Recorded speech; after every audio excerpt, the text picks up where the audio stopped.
Di Lampung ini kemarin sudah ada bupati perempuan, banyak bupati perempuan, sudah ada menteri perempuan, sudah ada ketua DPR perempuan, sudah ada wakil presiden perempuan, sudah ada presiden perempuan.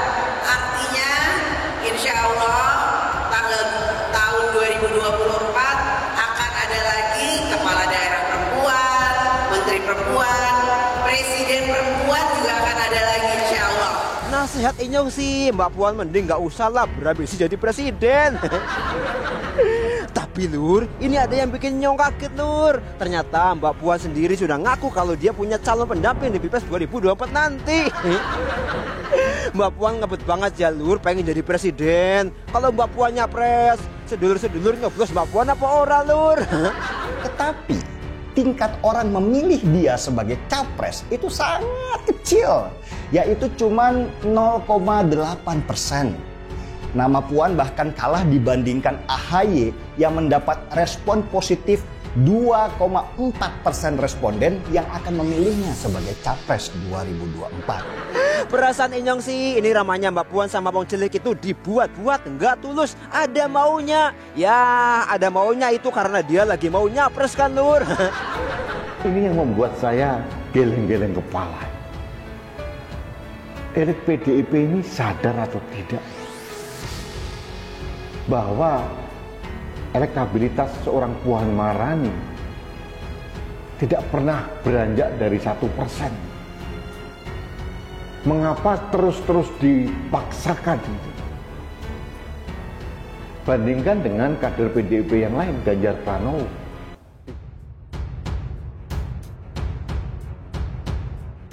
Pengamat sebut safari Puan Maharani ke elit parpol adalah strategi cari kongsi jelang Pilpres 2024. Pengamat sebut safari Puan Maharani ke elit parpol adalah strategi cari kongsi jelang Pilpres 2024. Kemarin 25 September, PDIP dan PKB saling lempar sinyal koalisi lewat pertemuan antara Puan Maharani dengan Muhaimin Iskandar. Pada pertemuan kemarin, keduanya juga saling mendukung untuk maju sebagai capres dan cawapres.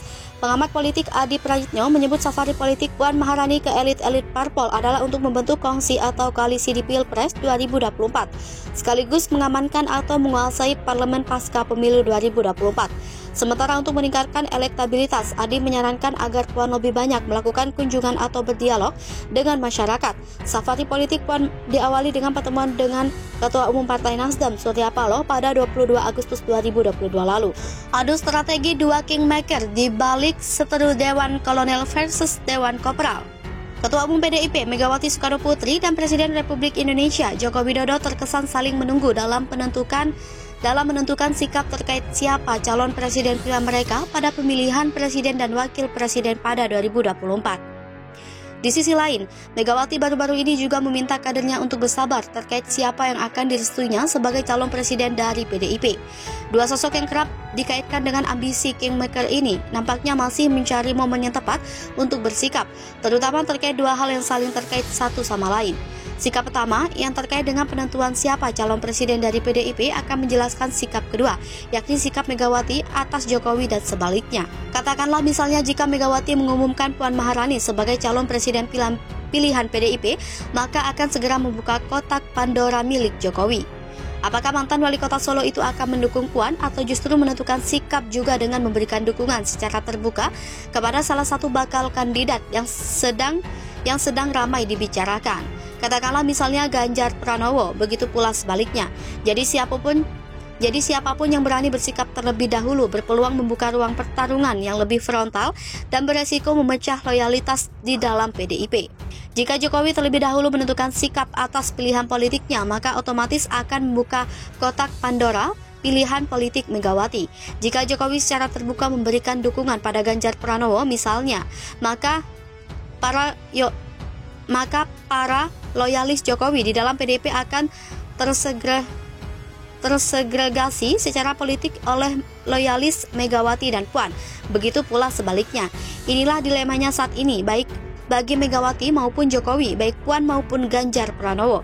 Namun pelan-pelan exit strategi juga mulai diambil Mega. Puan sudah mulai melakukan silaturahmi ke politik beberapa pihak untuk mendapatkan dukungan dari partai lain di satu sisi dan mengunci pergerakan politik Ganjar Pranowo di sisi lain. Pertama, untuk memperkuat basis institusional atas pencalonan Puan. Kedua, untuk memetakan pasangan politik yang kuat untuk Puan, yang bisa menyaingi Ganjar Pranowo dan yang tidak disukai Jokowi tentunya. Dan ketiga, tentu untuk mengendorse Puan terlebih dahulu sebelum PDIP secara resmi mengendorse-nya. Jadi dalam konteks inilah kita sebenarnya bisa memahami mengapa Puan memilih Surya Paloh sebagai tujuan silaturahmi pertamanya bulan Agustus 2022 lalu. Di satu sisi, Surya Paloh memiliki posisi politik tersendiri di dalam peta politik nasional kita karena berkapasitas melakukan terobosan politik yang bisa mengubah permainan. Tapi di sisi lain, Surya Paloh juga sosok yang berada cukup dekat dengan politik dengan Jokowi, yang pengaruhnya tidak bisa diremehkan begitu saja. Konon, kabarnya tangan ajaibnya mampu menahan Menteri Pertanian agar tidak masuk ke dalam daftar nama yang di reshuffle oleh Presiden Jokowi. Dengan kata lain, pilihan Megawati untuk mendorong Puan bersilaturahmi dengan Surya Paloh yang notabene adalah endorsers Anies Baswedan merupakan langkah politik strategis yang secara tidak langsung menunjukkan bahwa Megawati memang berbeda pilihan politik terkait calon presiden. Jika rumor tentang pemasangan Puan Anies benar adanya dan benar-benar diumumkan oleh Nasdem bulan November 2022 nanti, maka langkah pertama Megawati nampaknya sudah berhasil, yakni menggunakan pihak ketiga untuk mengendorse Puan Maharani. Dan akan menjadi batu sandungan bagi Jokowi karena endorsement tersebut datang dari salah satu figur politik penting yang berada di belakang Jokowi selama ini. Dengan begitu, untuk sementara waktu Megawati bisa terhindar dari konflik terbuka dengan Jokowi. Tapi di sisi lain, kepentingan politiknya tetap bisa maju satu langkah dibanding Jokowi, alias seperti yang setelah saya sampaikan pada opini sebelumnya, Puan berhasil merangsek atau langkah dibanding Ganjar Pranowo. Lantas, apakah pilihan strategi Mega dan Puan tersebut diambil tanpa sebab? Tentu ada sebabnya. Saya menduga sikap tersebut adalah reaksi atas terobosan populis Jokowi di akhir Agustus 2022 lalu. Jokowi mencoba memecah kebuntuan dengan cara menghimpun langsung aspirasi bakal calon presiden penerusnya via musra alias musyawarah rakyat di Bandung dan konon akan berlanjut di Sulawesi dalam waktu dekat. Langkah Jokowi yang mencoba menggandeng langsung para pemilih dan menentukan siapa kandidat yang akan menggantikannya, saya kira adalah gambaran dari sikap Jokowi yang sudah mulai kurang sinkron dengan partai, terutama PDIP, terkait bakal calon presiden yang akan mereka usung di tahun 2024. Terobosan Jokowi memang cukup kreatif, tapi nampaknya belum mampu mengubah peta besar pencapresan para kandidat karena tidak kompatibel dengan amanat perundang-undangan. Masalahnya, apapun besar relawan yang dihimpun, jika tidak terkoneksi dengan segera dengan partai atau koalisi partai-partai, maka akan sulit untuk bergerak ke level selanjutnya. Menurut hemat saya, alangkah lebih baik bagi Jokowi, begitu pula Ganjar Pranowo, untuk segera menemukan pihak ketiga layaknya yang dilakukan oleh Megawati.